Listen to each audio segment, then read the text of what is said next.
Why do we use holy water, especially when we come into church? I'm Father Brice Higginbotham, and we're here inside the cathedral in Houma.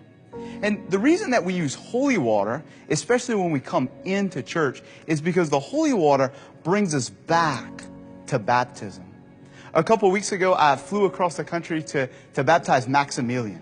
Maximilian is the son of some wonderful friends of mine, and when we started the baptism, we began at the doors of the church. And at the doors of the church, I traced the sign of the cross on Maximilian's forehead and said, "I claim you for Christ by the sign of his cross." So at baptism, we are claimed for Christ. We are washed free from original sin. And when we come into the church and when we use the holy water, we are reminded of three things. First, we're reminded that we are being welcomed into the promised land. In the book of Joshua, chapter 3, the Israelites make their way finally, or the Hebrews rather, make their way finally to the promised land after wandering outside in the desert for 40 years. And God works a miracle. He parts the waters of the Jordan River, and all the Hebrew people, they cross through the water into the land which God had promised to Abraham and to Isaac and to Jacob and to them.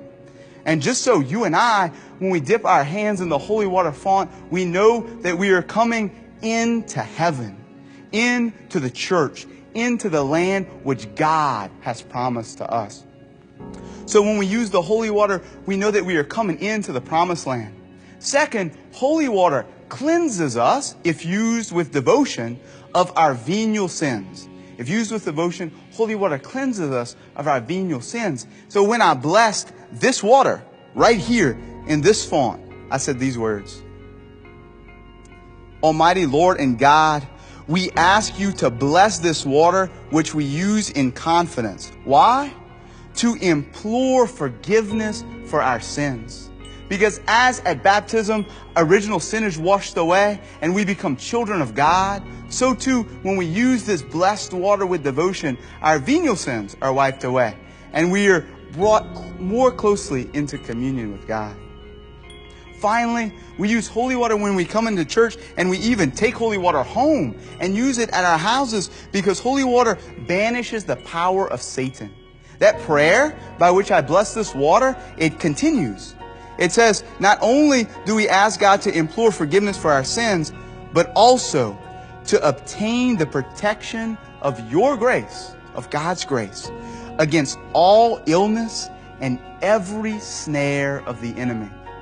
So you take holy water home and maybe you bless your house with it, saying the Hail Mary and the St. Michael prayer with your family. And remember that, yes, we fight not against flesh and blood, but against the demons and against the world and against our own flesh, against sin and against those parts of our lives that are not of God. But we have help. That God gives us the graces that come with the holy water, the graces that bring us back to our baptism, to welcome us into the promised land, into the church, into the liturgy, into heaven, to free us from our venial sins, and to strengthen us, to give us aid in the power against the enemy. So when we come into church this Sunday, let's remember those things. Let's use holy water with devotion, and let's come up into heaven. Amen.